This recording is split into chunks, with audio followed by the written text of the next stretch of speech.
recruitment, high fees in countries of origin, if you like, is the original sin that sits behind a lot of the exploitation that migrants suffer.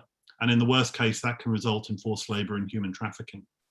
The ILO itself has 11 indicators on forced labor, and 10 of them relate to the recruitment process. So this is a big, big part of us tackling the issue of forced labor. And yet very little progress has been made really in terms of understanding what governments should and should not be doing in relation to private actors and recruitment. So we've got a very good panel that I'll introduce in a second. But before I do that, we asked you all a question when you registered. What can governments do to ensure fair recruitment? And here are some of the responses that you've given us in advance. Regulate recruiters to ensure workers do not pay for a job, incentivize ethical employers, develop the laws to align the employer pays principle, control the agencies, implementation of laws through strong monitoring systems, motivating companies with incentives and concessions, if possible, to adopt fair practices, digital and transparent processes of recruitment, and continuous monitoring and inspection of recruitment agencies to ensure compliance with national regulations and international standards on fair recruitment. I think we might have another slide. No, we don't. Okay, so that is a sample of some of the things that you've told us in advance. As you hear our speakers speak, if you do have questions, we've had quite a lot of questions already, and thank you for those. We'll try and get through them, but do please type in questions into the Q&A function here on Zoom, and we'll make sure we get to them. The speakers will be able to see those as well. So if we could stop sharing the slide, thank you. Great. I'm just going to introduce our three speakers and then I'll hand to James. Now, James Lynch is the co-director of Fair Square. Hi, James. You formerly of Amnesty International, and I believe that formerly of the UK Foreign Office. And you specialize in this area of work around the world and particularly in the Gulf states. So James, welcome. We'll hear from you shortly. Lou DeBacker is a lecturer in law at the Yale Law School, known to many of us during his time at the US government during the Obama period, where he was ambassador at large to monitor and combat trafficking in persons. You updated statuses created after the Civil War and through the 13th Amendment to develop victim-centered approaches to modern slavery. And this has become something of a global standard. So Lou, nice to meet you. Nice to see you again, and welcome. Neha Mishra is the global lead for migration and human trafficking at the Solidarity Center, where you've been since 1998. You started as Deputy Country Program Director in Indonesia, but you've managed the Solidarity Center's work against trafficking in persons and democracy programs in different parts of the world. Including Bosnia-Herzegovina, which I see, and post-war elections and democracy monitoring. So Neha, nice to see you again. Welcome. Right, so James, over to you to give us the top line on your research, and then I'll hand to the other panelists. Thanks a lot, John, and thanks to the IHRB, which is obviously a leader in the field of fair recruitment. So it's a great privilege for us to sort of share the microphone today on this. So yeah, I'm going to talk briefly through the kind of key findings and recommendations of the 5 Corridors project, which we've been working on for a couple of years. The rationale of the project, was to examine the specific role of governments in fair recruitment to complement the efforts of IHRB and others on the private sector and their role. We wanted to see if we could define a more assertive role for governments in this and suggest a kind of blueprint of actions that they might prioritize. So I wanted to start and I'll just share my screen by just laying out what are the 5 corridors. So there they are. It's 9 countries because Nepal features in 2 of the corridors. There's quite a big geographical spread across Asia and also including 2 countries in the Americas. We wanted to choose a broad geographical scope, but also we wanted to choose countries and corridors where there was a good degree of research existing on fair recruitment, and in particular, also countries where we saw some evidence of positive practice that we could learn from, as well as gaps and shortcomings. Some sense of the size and scale of the project. I guess here are some of the key numbers.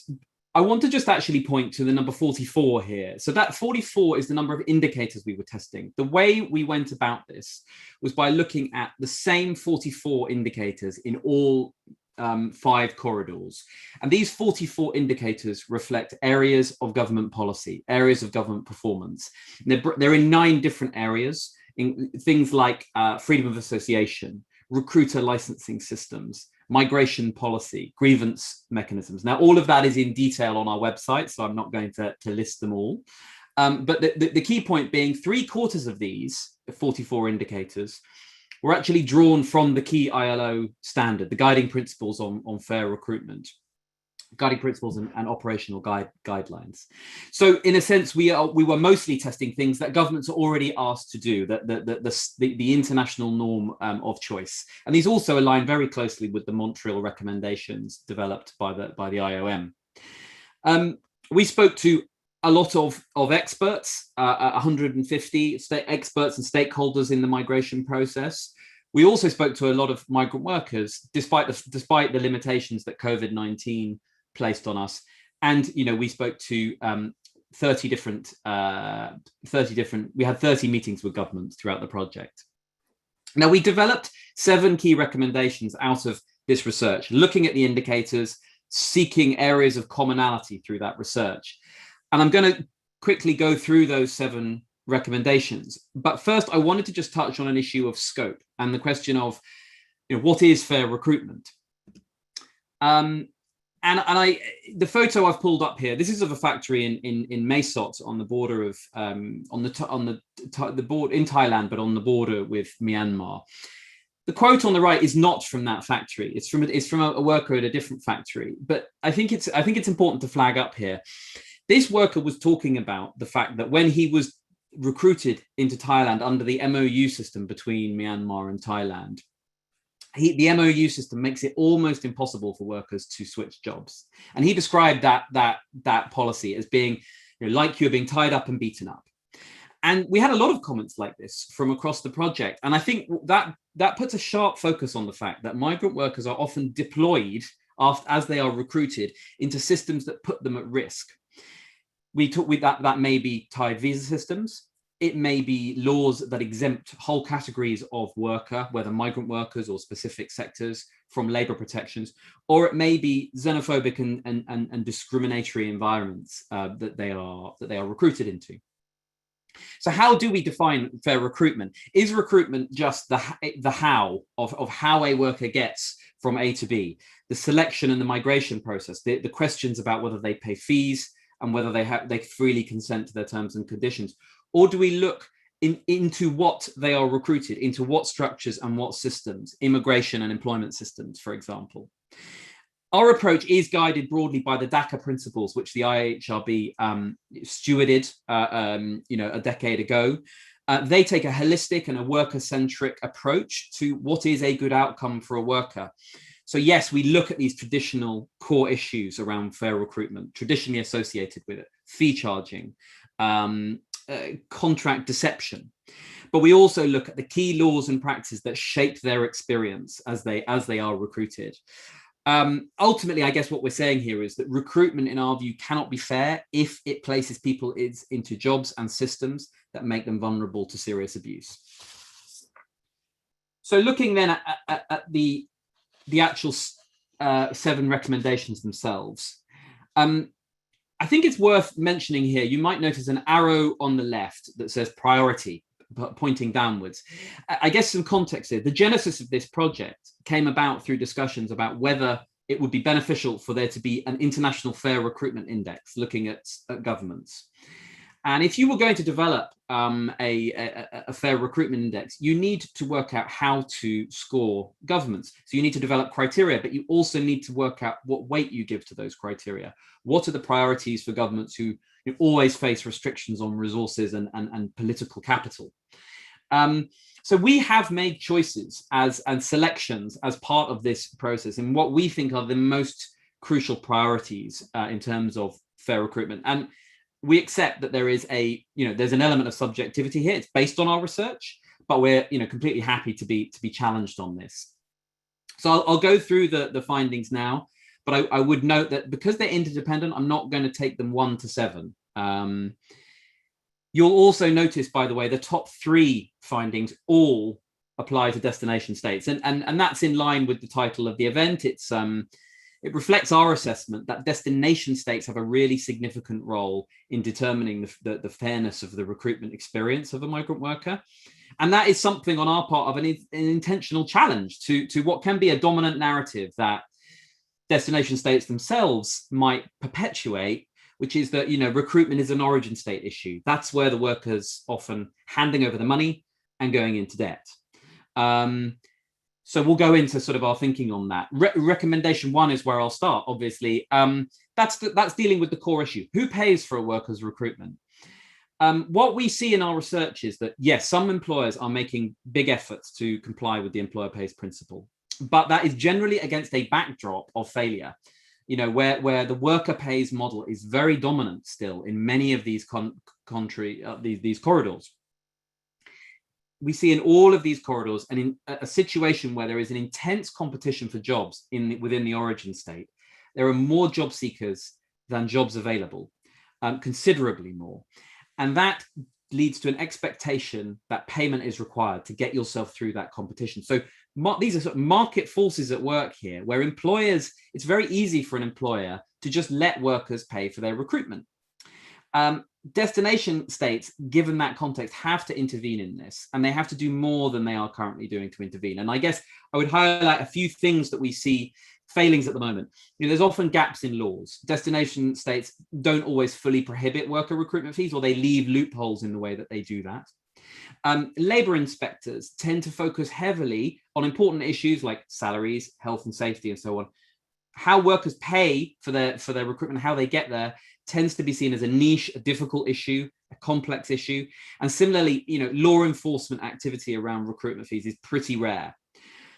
Public procurement is another area where governments, destination states could be doing a lot more to incentivize and put the right guardrails in place so that companies have to factor this in when they bid for major public projects. So in this kind of context, recruitment agents in origin states often know that to get business from employers, they have to undercharge the employer. They have to pass that cost on to the worker. And some will even have to pay kickback bribes to the employers or the employer's representatives. And we saw this, our research indicates that this isn't that uncommon in Thailand, in Taiwan, in Qatar. So zero fees becomes incredibly difficult for an agent to operate, to manage in an origin state. It can become existential. But I want to just point to recommendation 4. We're not saying here that origin states don't have a role to play. They absolutely do. And what we see is that origin states, by allowing, in many cases, workers to pay fees legally with capped levels, like you see in Myanmar, in the Philippines, in Nepal, that's unhelpful. It creates a gray zone where there is a legitimacy given to a worker paying for fees. And then the only question is how much they pay. But the reason we put destination states above origin states here in the priority list is because it's the destination states that can lay that foundation for the employer pays principle. And if they don't lay that foundation, it is really difficult for origin states, even the most well-regulated and effective origin states, and Philippines is perhaps the best example here from our crop of countries we've studied, is going to struggle and tends to be drawn into a very competitive environment, a kind of race to the bottom. Where we have seen a positive picture on recruitment fees from this study is in the Mexico-Canada corridor. There, the Seasonal Agricultural Worker Program, which is a government-to-government scheme, workers generally aren't paying recruitment fees. And that's why recommendation 6 encourages all governments to really look harder than they currently do at whether they could be playing a bigger role in the recruitment itself. We do want to highlight that obviously government-to-government recruitment is not a panacea. Indeed, the Seasonal Agricultural Worker Program itself in Canada has some serious issues. It doesn't deal with the fact that workers while not paying fees, are then placed into an environment where they are subject to a tied visa, and in many provinces of Canada are exempted from labour protections and cannot unionize. So we detail that a lot in our report on that corridor. Moving to then tied visas. Tied visas under recommendation 2. These, the critical problem there is that they reduce the incentive for employers to provide decent, well-paid, rights-respecting jobs. And that is ultimately, we can talk about that in more detail in the Q&A perhaps. That's why we prioritize those very heavily. It's a common theme we've seen across the 5 corridors, is their undermining role. It's in that respect, it's been good to see in this period of our research some forward momentum on that in Qatar in particular, with the kafala reform in 2020. Excluding workers from key labour protections, domestic workers, agricultural workers, fishers are often the categories that are excluded or subject to special requirements. That it reduces the ability of governments to ensure fair recruitment and employment. And what it also does is it contributes to othering of migrant workers, or certain categories of migrant workers, that what they're doing isn't real work in some way. Domestic workers often suffer from this. It contributes to stigmatization and xenophobia. And the COVID-19 pandemic has really seen a surge in those sorts of problems. And in Thailand and Kuwait in particular, we've seen some really disturbing narratives in the media and from senior politicians around migrant workers, who are so crucial to their country's social and economic development.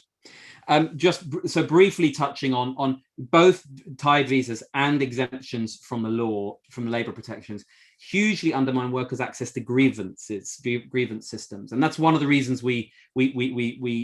that's partly why we have recommendation 5.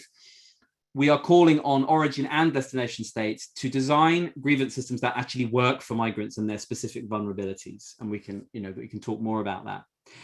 Finally, just to touch on bilateral agreements, these are often presented as a solution to the problems we've been discussing. But in reality, when you start reading them, many of them have very little relevance to the kinds of problems and issues we've been discussing here. And where they do, they often lack implementable mechanisms. So the key thing there is, if states are going to put their efforts and resources into negotiating bilateral agreements, it's essential that those are implementable and have mechanisms to deliver them on the ground. My final comment is, there are 36 sub-recommendations that sit underneath these 7.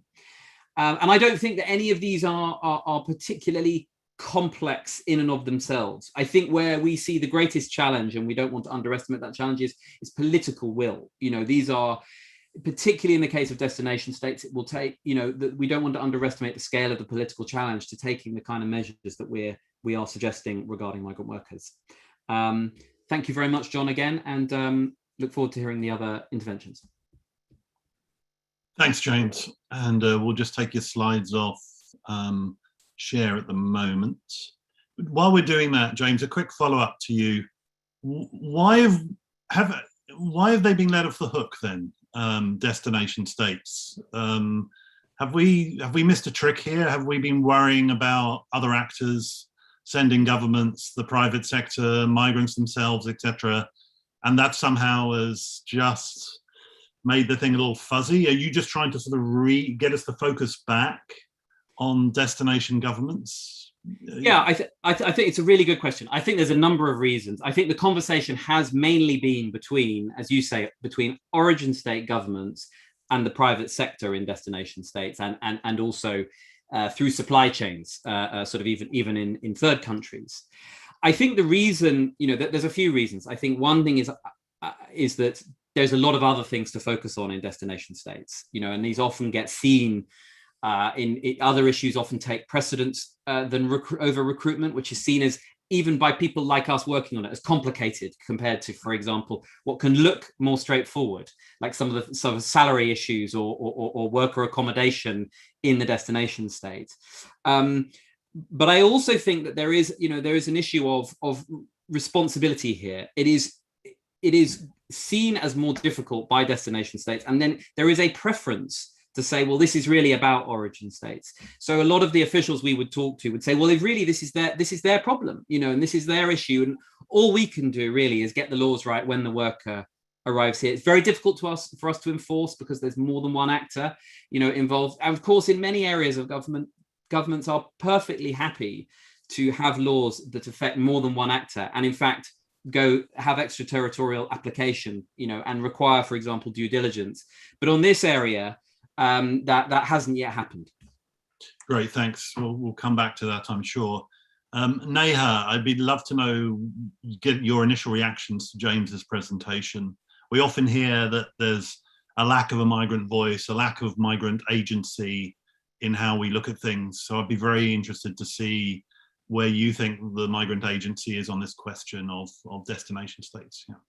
Thank you so much, John. And just thank you to Fair Square and IHRB for inviting me today. My organization, the Solidarity Center, is the largest US-based international worker rights organization, partnering directly with workers and the organizations that represent them, particularly unions, and supporting the struggle for respect, fair wages, better workplaces, and a voice in the global economy, including for migrant workers.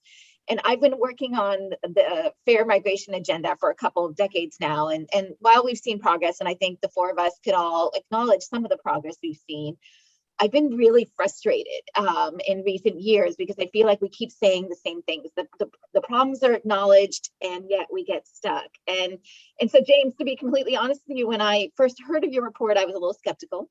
And then when I actually read your report, it was like a breath of fresh air, to be honest with you. I think that the report, and in particular your recommendations, what you come out with, and I really urge everyone, if you haven't read it yet, to read the executive summary with the 7 recommendations in it. I think that the recommendations that you all come up with, backed up with the data and the research that you have done, presents us with some real opportunities to make change in the world of fair recruitment that we've all been working on for decades now, if we are going to be honest about this. And many of the things that you've talked about are very much in line with what the Solidarity Center and our allies in the worker rights and migrant rights arenas know from our experiences on the ground need to change. And I just want to focus on a couple of those, and I have set a timer, John, so I don't go over no problem. Time.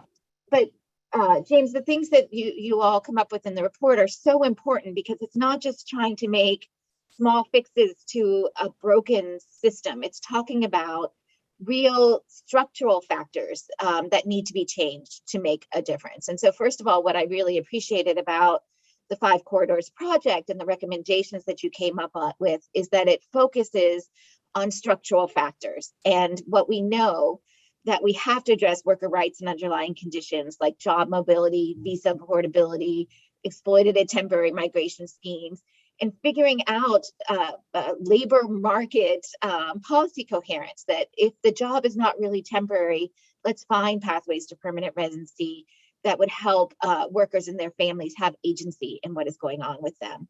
Your report points out the policy incoherence that has led to failure, that we have right now a global migration management system and not a global migration governance system. And the difference between those words, management and governance, are so important. And your report's focus on what governments can do brings in that governance element that we need, which would include rights, because governments are charged with also enforcing rights for people. And so I think that's really important. I really appreciated also that you focused on, I really like that you focused on enforcement, because a lot of times, again, people talk about the laws that are in place, etc., but not a lot of focus on enforcement. And then just the last thing in my last minute and a half that I really appreciated about the report is specifically understanding why worker agency is key. We create these laws and these systems in place, and what can employers do? What do the origin governments do?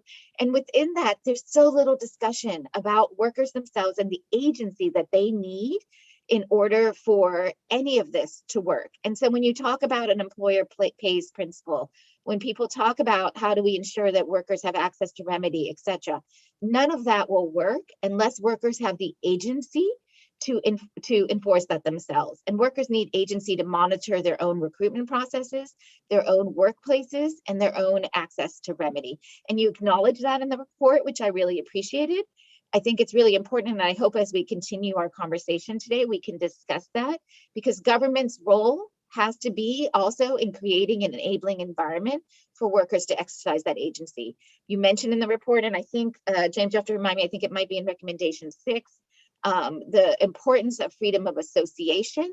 I would add collective bargaining to that. Freedom of association and the right to organize is really limited unless you have the workers have the agency then to also collectively bargain and help determine the conditions of their workplaces.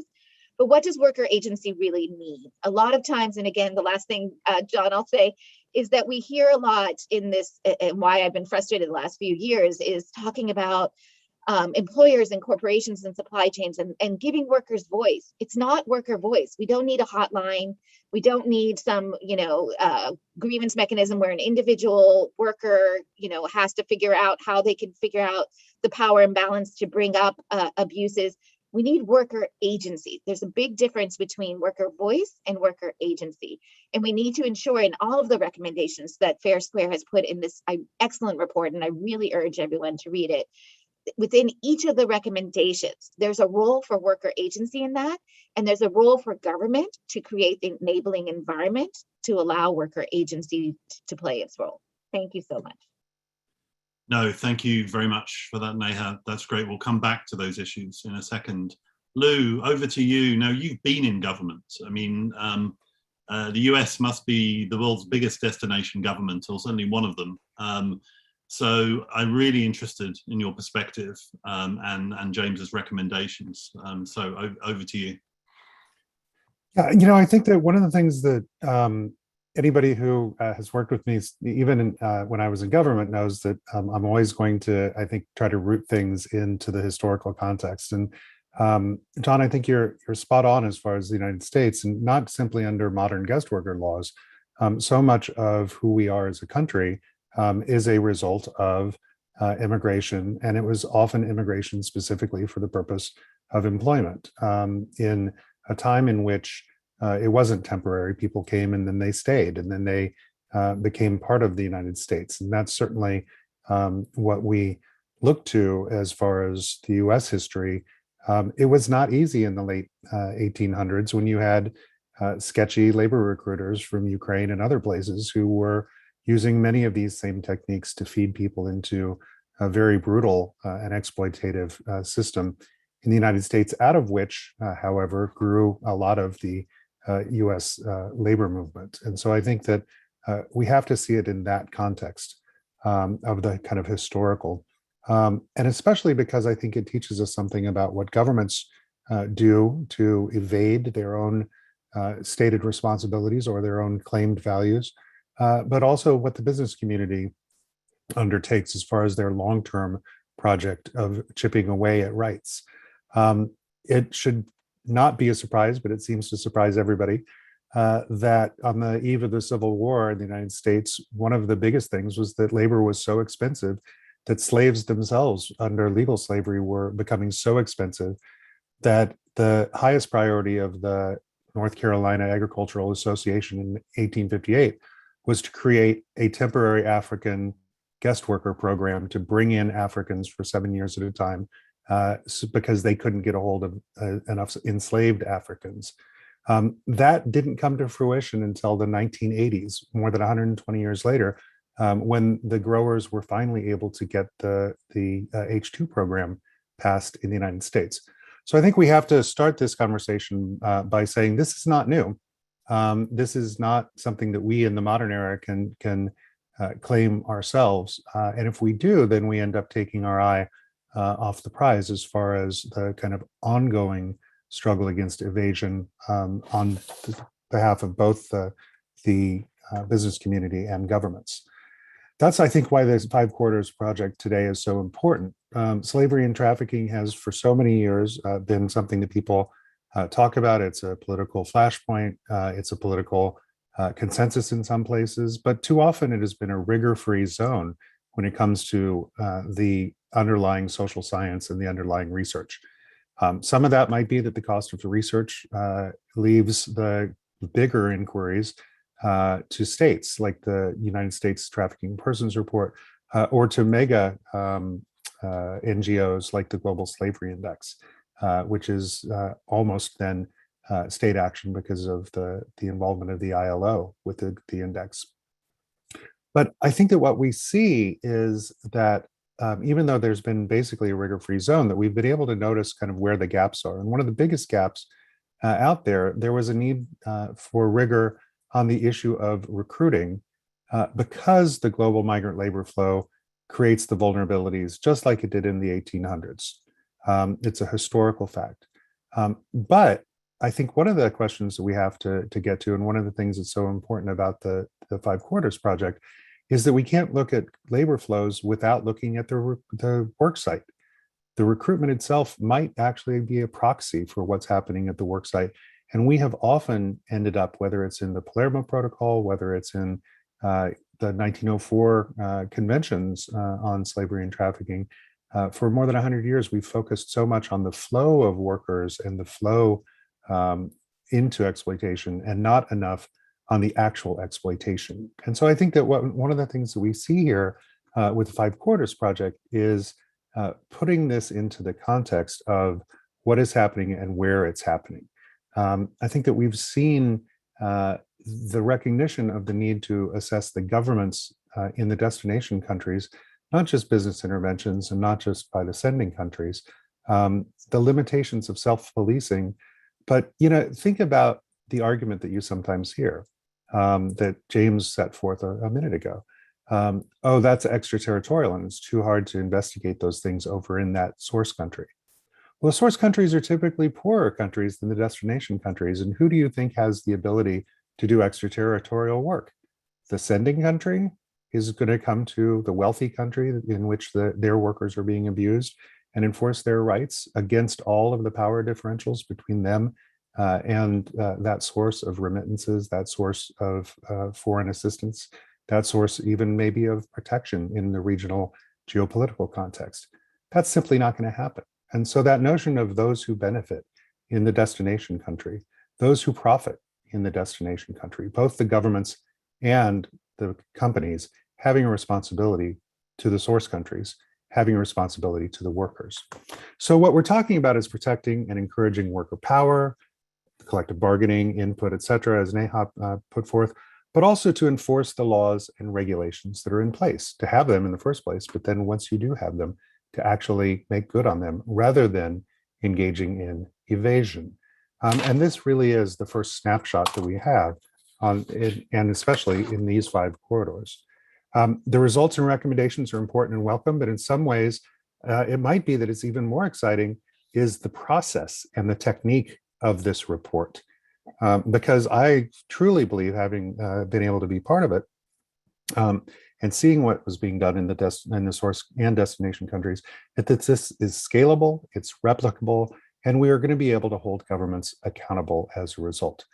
Now, in conclusion, I think what we see is that this is a chance to close the rigor gap that we've seen between recruitment and in the various places it happens, and even in the trafficking and slavery field.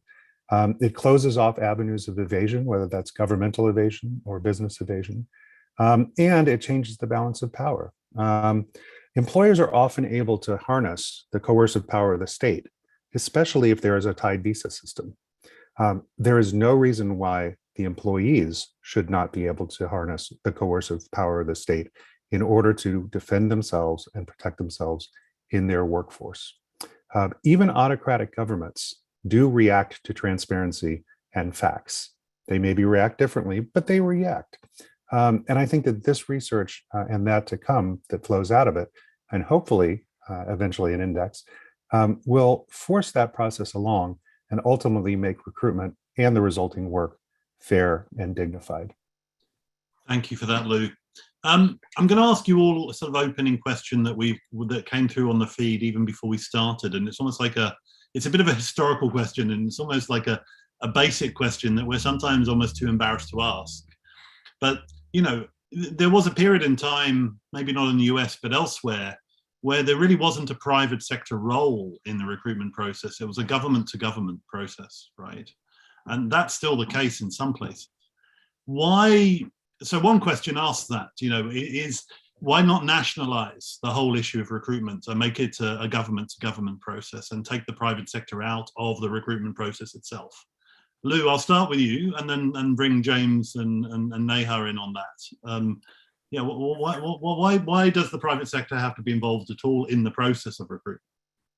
Well, it's interesting because I think that we tend to be in love with the thing that we don't have. And so, there's that, at least the American English saying of the grass is always greener on the other side of the fence. And since I grew up on a ranch, I totally believe that the cows believe that. But I think that we have that tendency as well. It's interesting. I was talking to Maria Echaveste, who was the architect in many ways of the response to the sweatshops and even to the creation of the Trafficking Victim Protection Act during the Clinton administration. She was the deputy chief of staff for Bill Clinton. And her father was in the Bracero Program, which was the US-Mexico guest worker program. And it's so interesting because I think there has been a reassessment in the United States, maybe in light of current practices of the Bracero Program, as being something that actually did work. And part of it is that people like Maria's dad and others ended up getting citizenship as a result of their participation in the program. And there seemed to be more worker rights in the Bracero Program.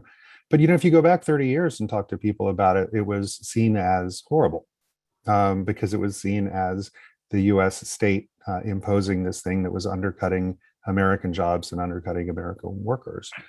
So I think that we tend to romanticize the thing that is no longer there. But I do think that some of the things that we could learn from the Bracero Program, which is the last time that you had a big formal importation scheme like this with the US, the biggest thing to me is exactly what happened to Maria and her family. The Bracero Program was set up so that he ended up being able to access US citizenship and to raise a family here. And the daughter of that family went on to revolutionize how we deal with labor rights at work. And I think that's, to me, the thing. It's not having people seen as temporary and outside of society. Neha, are you happy with this focus on destination states? And I'd be intrigued to know whether you feel that a much stronger role of destination governments will be in the interests of migrant workers. Absolutely. And I think the answer to your question to Lou and this one are both the same. I think we have to focus on where the power is, right? And so much of the power is in the destination country. I mean, as the report points out, even between bilateral agreements, there's an imbalance of power when those are being negotiated, and the power lies both with often with the corporations, but predominantly with the destination countries. And I think that focus has to be there. And I've met with too many destination country government officials who always tell me, well, the problem's in the origin country, and they fully know that the power really lies with them. And we've seen, some good examples where in the United States, for example, where we actually have H2 programs or others where there are no fees. It's because there's a zero tolerance policy. The destination country or the destination, in this case, the one I'm thinking about in Coalition of Motley Workers, is local government and agreements with corporations where there's a zero tolerance policy. And so I absolutely think the focus needs to be in the destination country because of power imbalances. And then on the question of government to government, and James, I'll shoot this to you because this will be hopefully a good segue. But I think that's really something really important to study. As I was saying again earlier, that it needs to be about governance and not management of migration. And if you do government to government recruitment, it can be about governance, where we can have the policy coherence that I've been talking about, where instead of just trying to fill jobs, governments can look at a whole of government approach with lots of different agencies, looking at where are the labor market needs? Are these jobs really temporary? If not, how do we make them more permanent with our immigration systems? How do we bring in all of the different policy areas and have some policy coherence when it's the government that's in charge of recruitment. And I would hope once we had that sort of labor market policy coherence and policy coherence in the whole migration system, as the report talks about, we wouldn't be having recruitment as such. We would be having immigration systems that make sense and are based on rights and the needs of markets. So over to you.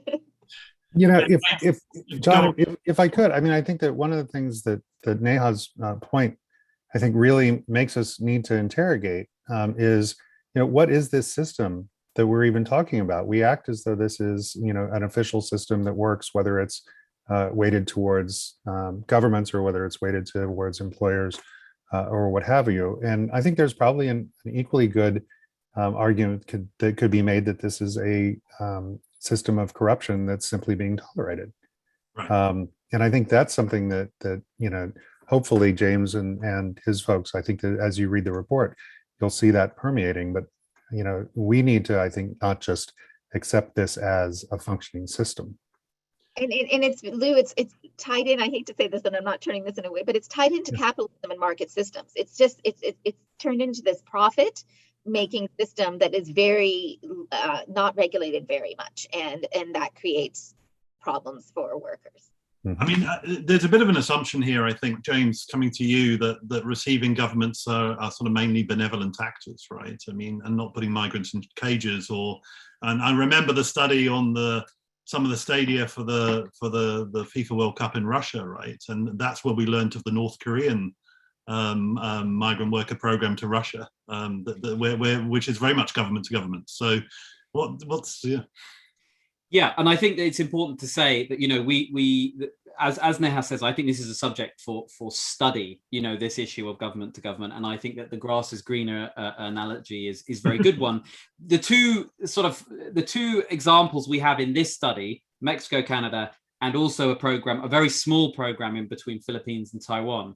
Now, they both show some evidence that these systems can reduce fee payment and can reduce contract substitution, but they are extremely limited. They don't go into the kinds of solutions that Neha was talking about, and also they're pretty flawed. There's lots of flaws that we detail, and I guess, you know, an interesting example of where government to government is not the panacea is Nepal, where Nepal allows workers to pay far higher fees for its government to government programs than it allows the private sector to charge. So that actually makes it more difficult for people trying to bring down fees. So it is not a panacea. I can't say that enough. But equally, I think what you do see, and Mexico is an interesting example, is the Mexican government puts way more resources and focus into the seasonal program, and the staff, it's just simply the staffing that it puts into that, as compared to the effort it takes, you know, puts into the private sector, sort of private sector recruitment, and that is stark. So it does mean that there is a kind of more of an attention paid to the regulatory approach, and that should be the same on the destinations country side. And I think one of the things we see, generally speaking, with destination countries, they often, one of the reasons these privatized systems work very well is that they delegate the migration control in many ways to the private sector, you know, and they are not making decisions about the labor market, about what is needed. They leave that to the private sector to come to them and say, this is what we need, you know, and so it's very convenient. Right, I've got some questions. There's lots of great questions coming in on the Q&A now, and I encourage everyone to put those through, and maybe the speakers can also reply with typed answers for those we can't get to. But just to start with a few of these, Francis Sherman, a question mainly for you, James, here is, have countries connected to the corridors endorsed the findings of the report? Has there been any official recognition so far? And James, another one for you. What are for you the most important findings in the case of the PTATA between Mexico and Canada? And then maybe for the other two other questions here. While it is easy to, so this is Deborah Marie, while it is easy to prescribe measures to counter unfair and unethical recruitment, is it not easy to implement these measures? How can we strike the right balance between theory and practice to ensure ethical? It is not easy to implement these measures. How do we get the right balance to ensure ethical recruitment? And then from Gumlam Daskia, identification of complaints and ethical recruiters is a big challenge in every region. How to do this? How do you see this? And what are the best practices to address this question? So, James, your responses first, and then I'll hand to the other two. Yeah, on the first question of, you know, the 9 countries involved, and we've had discussions with all of the governments in some way or other during the 2-year period. They varied hugely, so we've had quite detailed conversations with some and very basic with others. I think what I would say is we've had responses to our recommendations as well. I don't think we're at the point yet where we would say any of these governments have kind of endorsed the findings, because the global key recommendations, they will only just be reading. So what they've seen so far is the individual recommendations we've given to every state involved. So those are the sort of there's 2 layers of this project, but I very much hope that may come, and I think that would be fantastic. In terms of the second question, which was asking, you know, the views of our research findings on the seasonal agricultural worker program between Mexico, Canada, also known as the PTAT in Spanish. Yeah, I mean, I think I've sort of touched on it a little bit, but I would say that it depends a little bit on your perspective. So if from the perspective of Mexico, what you often hear is, well, compared to your options, going through a private recruiter who is unlikely to be registered to the US under the H2 program, the Canada program can look very reliable. You get your contract. You generally don't pay fees, although there are some issues there that we detail with corrupt payments to officials. So it can look very attractive, and there's a long queue for the SORP, and we don't want to underplay that. On the other hand, when you look at it from the Canadian perspective, that, you know, there are persistent problems reported, and, you know, in terms of and the coercive effect of the transfer system in the seasonal agricultural worker program, the fact that to move job you have to get the permission of your employer. And that you are also the naming system that leaves people in a position where they worry about complaining. There is a precarity associated with that, and associated with losing your place on the scheme, that does clearly have a coercive effect. So that's detailed in 150 pages, but I hope that's a good summary. Thanks. Neha, anything from you in terms of the 2 questions I fired there? So just some reflections on this, and I've been looking at the excellent questions coming up too, and I hope, you know, maybe James, fair square, I think you need to have a series of dialogues around the report. I'm being serious about this because I think there's so much to unpack here, but just again, I just want to reiterate the idea that what we loved about the report so much, and what we've been talking about Solidarity Center and our allies for so long, is that we cannot just look at this in the narrow view of recruitment. It has to be about the broader systems and structures that are created around all of this. And so in the questions, you'll see a bunch of things around this, like Ami from Humane United talked about the demand for cheap labor, and how has that created the system of recruitment that we need. And in countries like in countries in Europe, the United States, Canada, I think that needs to be looked at really hard. Why is it okay that we've created this whole system of recruitment to meet a demand for cheap labor that is on its face exploitative? And until we answer that question and we deal with the structures and systems that allow that, I think we're going to be going in the circles that I said I've been frustrated about the past few years, and where I think the report is kind of taking us out of that circle a little bit to look at some of these underlying things. I mean, just to start with, we didn't get to this a lot, but tying a visa. When you tie a worker's visa, you're automatically tying their hands. I mean, there's so many reasons for that. We all know it. I don't need to repeat again why. But again, my frustration, we all know that tying visas are exploitative, and yet we have these systems that completely continue to perpetuate it. Even within some of the dialogues we're having around the Global Compact for Migration, et cetera, if we're going to look for better regular pathways, we have to move away from ones that tie worker visas. And just 2 notes on that. One, when we say move away for untie worker visas, we don't mean create something like the flexi visa in Bahrain, where they've untied worker visas, but they've also severed the employer-employee relationship. And that is not what we mean by untying visas. We mean that workers should have the agency to have visa portability and hold their own visas, and not the employer. But we don't mean that the employer still does not have responsibility as an employer and an employee-employer relationship. And that's really essential here. And then there was a question that just in there about worker agency and what does that mean? And again, the report talks about it really well. But we have to, one of the things that just frustrates me in the whole migration management system, again, is treating workers as an afterthought, or this paternalistic idea that workers don't know what's good for themselves, that the company knows, the recruiter knows. Why don't we? Workers are not children. these are people, and they might be low wage. And James, I also appreciated so much the language you all used in the report, because language is so important.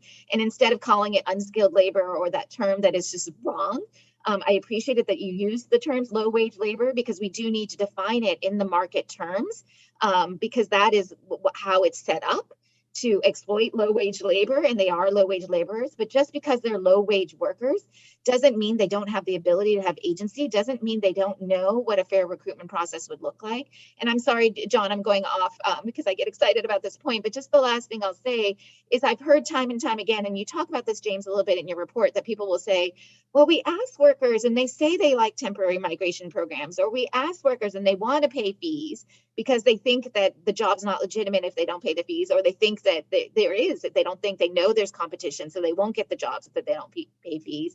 But as Lou was saying, this is not science. This is structures we've created. Of course, they're going to say that they like temporary migration programs because the alternatives you're offering them are not good alternatives. And this is not science. It doesn't have to be temporary migration programs or you go through a smuggler.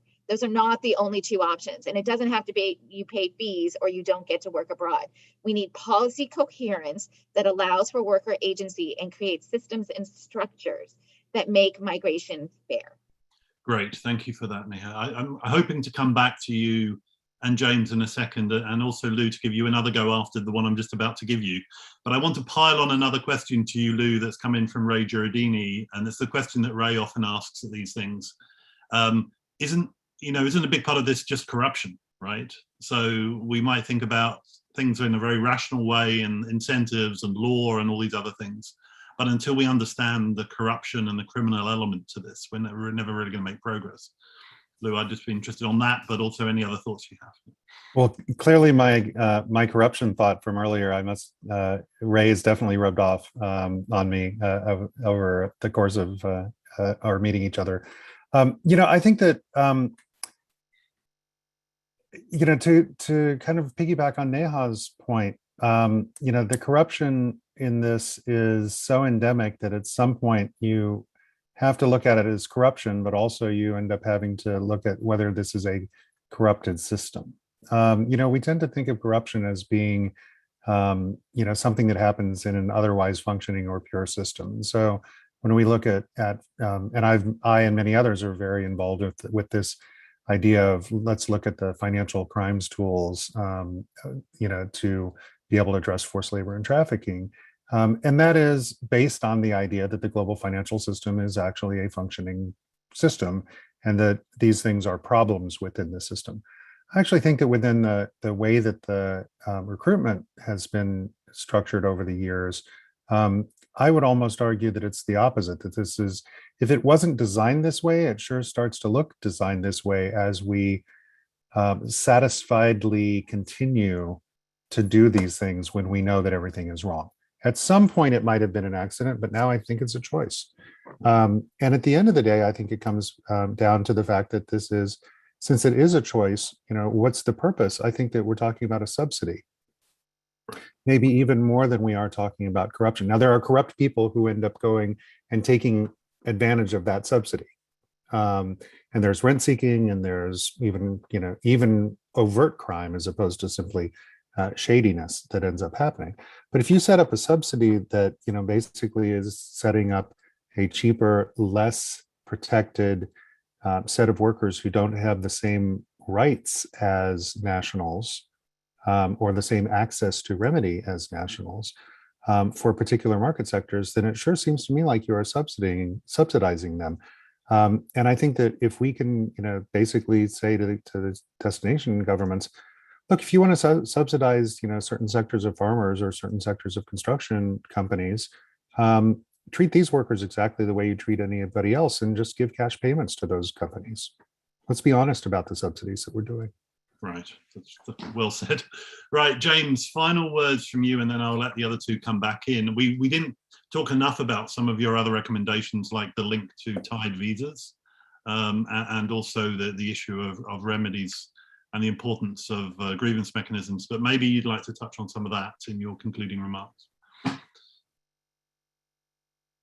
Yes, thank you very much, John. Just briefly on grievance mechanisms, you know, I was struck by what Neha said about Neha said we're always looking for choices, you know, choices between two not particularly great alternatives. And I think grievance mechanisms is somewhere we see that. We sometimes see that workers are given a choice between a very, very difficult court process that will take months and cost lots of money, and the employer kind of knows that they're unlikely to stick it for that time when they may not have immigration status in the country, or a kind of very rapid but unfair sort of settlement mediation process because of the way the mediation is operated, where they are asked to just, you know, take what they can afford. And we were trying to think about this. Well, you know, mediation is in theory good. Quick is in theory good for a worker, but not if they are, you know, unjustly unable to get, you know, more than a small percentage of what they were really owed. And I think that's another example. And I think it's a nice way to end for Neha, that we from Neha's comment, that we shouldn't be looking always for solutions that are sort of the best of a bad lot. Let's be more ambitious and look at pathways that are you know, really protect decent and dignified work. And that point about worker agency, let's not strip it away, you know. And I think that's one of the things that, for example, you know, exempting migrant workers from the laws that would enable them to join a union or have protection for their working hours. This is about stripping agency away, and tied visas as well. So, but thank you very much, John, for the opportunity, because I know we've got almost no time. If someone hasn't read your report yet, James, where can they find it? Thank you. Yes, thank you for that. How stupid of me not to say that. Yeah, 5corridorsproject.org. And please do get in touch with, and Neha's got a copy, it looks like. Yeah, so you can read all, there's lots of it's in digestible chunks on the report, and then you can download the big PDFs that go with it. So great. Neha, any final word from you? I just want to reiterate too, I mean, I know I keep saying this, and I promise I'm not just saying this because I was invited to speak, but this is really an exciting project and report, and I urge everyone to read the recommendations. And James, again, if we can continue to have some dialogue around the recommendations, because just as you said, James, we need to move beyond just trying to make small fixes to a broken system. And let's look at the bigger systematic structural way that migration is being governed right now, if we really care about ethical recruitment. And just the last thing I'll say is, you know, I hope we can get to a place where we call a spade a spade. Is that a very American term? Where, you know, I'm just tired of people pretending that they're trying to make changes. And the report points out where we're flawed in that. We know the problem. We know, like, so either just say, yes, we want cheap labor, workers are poor, and we think it's okay to exploit them, or let's start talking about the real changes that we can make. And I think the report points out a lot of them. I also put a link in the chat to a coalition we're a part of, where we're talking about alternative models, and a lot of what is in the report is also in our alternative models. I think we need criteria and we need elements to be judging programs, to be evaluating programs, and making sure that they really are fair. Thank you so much. No, thank you to you, and some really good questions. I've just seen how many we have, and we've only got through a few of them. So we do encourage panelists to type answers if you get the chance, and we must have more sessions like this to go deeper. Lou, final word to you. You know, it used to be that only states had the resources to do this type of work. And so we see unilateral reporting mechanisms like the United States Trafficking Persons Report coming online first. We then see partnerships with the ILO and Walk Free and others to do that kind of global work. But I think that we're now in kind of 3.0 as far as this is concerned with the 5 Corridors project. And I think that it is not only healthy for the field to have something that is audacious enough to look at the world as broadly as this does, but also has the prospects of longitudinal work as well. And so I want to put in the thank you and the kudos to the funding partners on this project, because I think that we see that with especially with the Open Society Foundations, but also those who went in with them, that taking a flyer on this, I think it's going to pay back tenfold or more in the coming years. So great. Thank you for that. That's really good. Lou, Neha, James, thank you to you. Thank you to all of you who've tuned in to listen to this, either live or the recorded version. Thanks to my colleagues at IHRB that do the hard work on this, to Neil and our new colleague Stephanie, who's just taken over as manager of the leadership group, and to Deborah and Haley for making it possible today in the form we're in. Hope we continue the conversation somewhere soon, and in the meantime, stay safe and good luck with your work.